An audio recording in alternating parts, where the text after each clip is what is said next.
दोस्तों आज की इस वीडियो में हम लोग कक्षा 10 सामाजिक विज्ञान, ठीक है ना, तो इसके 20 बहुविकल्पी प्रश्न हैं जो आपके लिए बहुत ज़्यादा इम्पोर्टेंट है, ठीक है ना। तो आज की इस वीडियो में हम लोग बोर्ड एग्जाम 2025 के लिए कक्षा 10 सामाजिक विज्ञान के 20 महत्वपूर्ण बहुविकल्पी प्रश्नों को यहाँ पे करेंगे जो आपकी बोर्ड परीक्षा के लिए बहुत ज़्यादा इम्पोर्टेंट है। ठीक, तो देखिए सबसे पहला हमारे पास में प्रश्न है, जर्मनी का एकीकरण में प्रमुख, जर्मनी की कर लीजिए कि एकीकरण में प्रमुख भूमिका किसकी थी। जो जर्मनी का जो एकीकरण था इसमें प्रमुख भूमिका किसकी थी। Option number A Hitler, Bismarck और मुसोलिनी या गैरिबॉल्डी। ठीक है, तो इसका करेक्ट आंसर एकदम आपका क्या होगा, बिस्मार्क। ठीक है, इसका करेक्ट आंसर क्या होगा, बिस्मार्क। ठीक, इसके बाद में प्रश्न नंबर 2 देखिए, चोरी चोरा की घटना का क्या परिणाम हुआ। चोरी चोरा की घटना का क्या परिणाम हुआ।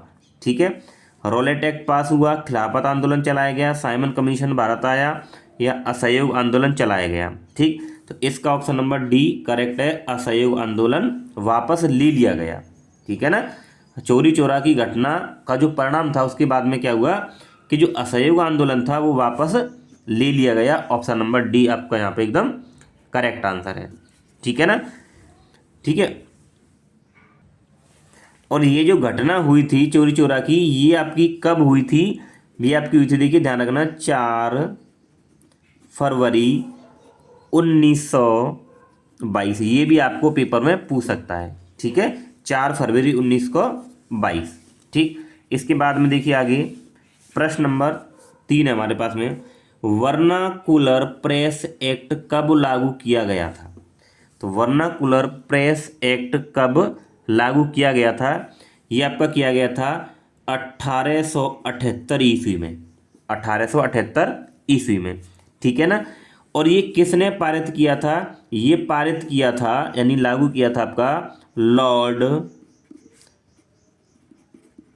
लेटन। ठीक है ना, ये ब्रिटिश के थे, इन्होंने ये जारी किया था लॉर्ड लेटन ने। ठीक है, अब ये वर्नाकुलर प्रेस एक्ट क्या था, देखिए ये प्रेस एक्ट था आपका, ये ब्रिटिश ये आपका जो वर्नाकुलर प्रेस एक्ट था ये एक आपका ब्रिटिश कानून था जिसका मकसद क्या था, देखिए जिसका मकसद ये था कि जो भारतीय भाषा के जो अखबार थे, भारतीय भाषाओं के अखबारों का नियंत्रण रखना था। ठीक है ना, तो ये आपका हो जाएगा इसका आंसर, और किसने किया था, लॉर्ड लेटन ने। इसके बाद देखिए प्रश्न नंबर 4, ब्रिटेन में कॉर्न कानून, कॉर्न कानून यानी कि जो कॉर्न कानून समाप्त करने का मुख्य कारण क्या था। ठीक है, तो इसका ऑप्शन नंबर डी हो जाएगा, उद्योगपतियों एवं शहरी लोगों का विरोध। ठीक है, ये सब बहुत ज़्यादा इंपॉर्टेंट प्रश्न है, ये बार बार पूछे गए हैं। ठीक, प्रश्न नंबर 5 है, आर्थिक महामंदी का प्रारंभ कब हुआ। ठीक, जो आर्थिक महामंदी है उसका प्रारंभ आपका हुआ था 1929 ईस्वी में। ठीक है, बहुत ज़्यादा इंपॉर्टेंट प्रश्न है। ठीक, इसके बाद हम देखिए, निम्नलिखित में से किस देश के साथ बेल्जियम अपनी सीमा साझा करता है। ठीक है ना, तो इसको हम देखते हैं। तो देखिए जो बेल्जियम है वो किसके साथ अपनी सीमा साझा करता है, इसका आंसर हम लोग देखेंगे। तो देखिए इसका जो आंसर हो जाएगा लग्जमबर्ग, लग्जमबर्ग। ठीक है ना, अब देखिए जो बेल्जियम किस किस के साथ सीमा साझा करता है मैं आपको बता दूं यहाँ पे, ये आपके देखिए फ्रांस, फ्रांस के साथ करता है। ठीक, और जर्मनी, उसके बाद में लग्जमबर्ग, फिर आपका नीदरलैंड। ठीक है ना, तो ये इनके साथ में सीमा साझा करता है, कौन, बेल्जियम। ठीक है ना, बेल्जियम इनके साथ में अपनी सीमा साझा करता है, फ्रांस, जर्मनी, लग्जमबर्ग और नीदरलैंड। अब इसमें से आप ऑप्शन देख सकते हैं क्या आ जाएगा, लग्जमबर्ग। अगर मान लीजिए ये ऑप्शन में नहीं होता तो इसमें से कुछ और होता है एक और, तो आपको ये याद रखने हैं इनके साथ में सीमा साझा करता है, नया प्रश्न बन सकता है इसके अकॉर्डिंग। ठीक, इसके बाद देखिए प्रश्न नंबर 7 है, निम्नलिखित में से कौन सा संघ सूची का विषय है। ठीक है ना, तो प्रश्न नंबर 7 है, निम्नलिखित में कौन सा संघ सूची का विषय है, तो ये आपका इसका आंसर हो जाएगा विदेशी कार्य, क्या हो जाएगा, विदेशी कार्य। ठीक, इसके बाद में देखिए प्रश्न नंबर 8। तो प्रश्न नंबर 8 क्या है, संविधान के माध्यम से महिलाओं का प्रतिनिधित्व सुनिश्चित किया गया है। महिलाओं का जो प्रतिनिधित्व है वो सुनिश्चित किया गया है, किसके लिए, स्थानीय निकायों के लिए, स्थानीय निकायों में। तो ऑप्शन नंबर ए एकदम करेक्ट हो जाएगा। ठीक है, वेरी वेरी इंपॉर्टेंट प्रश्न है जो बोर्ड परीक्षा में हर बार पूछे जाते हैं। ठीक, इसके बाद में देखिए उत्तर प्रदेश में प्रमुख विपक्षी दल कौन सा है। तो ये आपका ये हो जाएगा, विपक्षी दल कौन सा आपके पास में, समाजवादी पार्टी। ठीक है, ये करंट क्वेश्चन बना था। इसके बाद में आगे चलते हैं। लोकतांत्रिक व्यवस्था, लोकतांत्रिक व्यवस्था अन्य व्यवस्था से अच्छी है क्योंकि, प्रश्न नंबर आपके पास में 10 है। लोकतांत्रिक व्यवस्था अन्य व्यवस्था से अच्छी है क्योंकि, ठीक है, तो सभी नागरिकों में समानता को बढ़ावा देती है, ये सही है। व्यक्ति की, देखिए यहाँ पर आएगा व्यक्ति की गरिमा, क्या आएगा, गरिमा।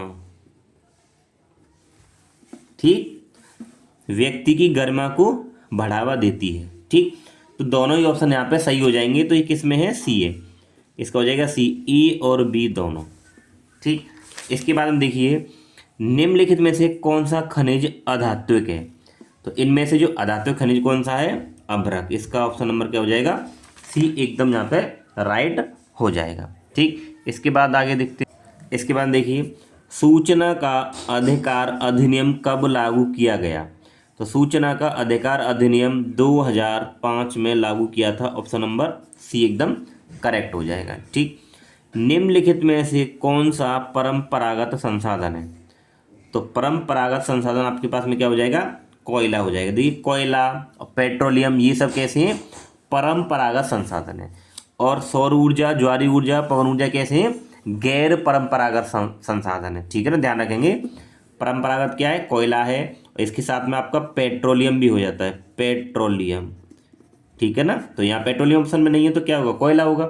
कोयला ना होगा, अगर ये होता तो इस पर टिक करते। तो ये कैसे हैं, परंपरागत संसाधन है। अगर यहाँ पे लिखा होता गैर परंपरागत, तो गैर परंपरागत में आपका सौर ऊर्जा आ जाता है, ज्वारी ऊर्जा आता है, पवन ऊर्जा आ जाता है। ठीक है ना। इसके बाद देखिए 14 नंबर का प्रश्न है, निम्नलिखित में से किसी को कृषि एवं सहायक, यानी कि कृषि और सहायक क्षेत्रक भी कहते हैं। इनमें से किसको, इनमें से किसको कृषि एवं सहायक क्षेत्रक भी कहते हैं। ठीक, तो 14 का आपका जो आंसर हो जाएगा ए, इनको बोलते हैं हम प्राथमिक क्षेत्रक, यानी कि कृषि और सहायक जो होते हैं वो प्राथमिक क्षेत्र के अंतर्गत आते हैं। ठीक, इसके बाद देखिए प्रश्न नंबर 15, निम्नलिखित में से कौन सा व्यक्ति संगठित क्षेत्र के अंतर्गत आता है। तो संगठित क्षेत्र के अंतर्गत जो भी आएगा, ठीक है ना, वो कौन होता है आपका दैनिक कृषि मजदूर। दैनिक मतलब रोज काम करने वाला। ठीक है ना, तो दैनिक कृषि मजदूर किसके अंदर आता है, संगठित क्षेत्र के अंदर आता है। ठीक है, ऑप्शन नंबर ए एकदम करेक्ट हो जाएगा। इसके बाद में देखिए मोजानाइट, मोजानाइट रेत, मोजानाइट रेत में निम्नलिखित में से कौन सा खनिज पाया जाता है। तो मोजानाइट रेत में पाया जाता है थोरियम। क्या पाया जाता है, थोरियम। तो ऑप्शन नंबर सी एकदम करेक्ट हो जाएगा। ठीक, इसके बाद में देखिए भारत में आर्थिक उदारीकरण की शुरुआत कब हुई थी। ठीक, भारत में आर्थिक उदारीकरण की शुरुआत कब हुई थी। तो ये थे आपका वर्ष 1991 में। इसका आंसर सी एकदम करेक्ट हो जाएगा। ठीक, इसके बाद में देखिए एक वस्तु का अधिक कौन सा तेल प्राकृतिक प्रक्रिया से उत्पादन किया जाता है। ठीक है,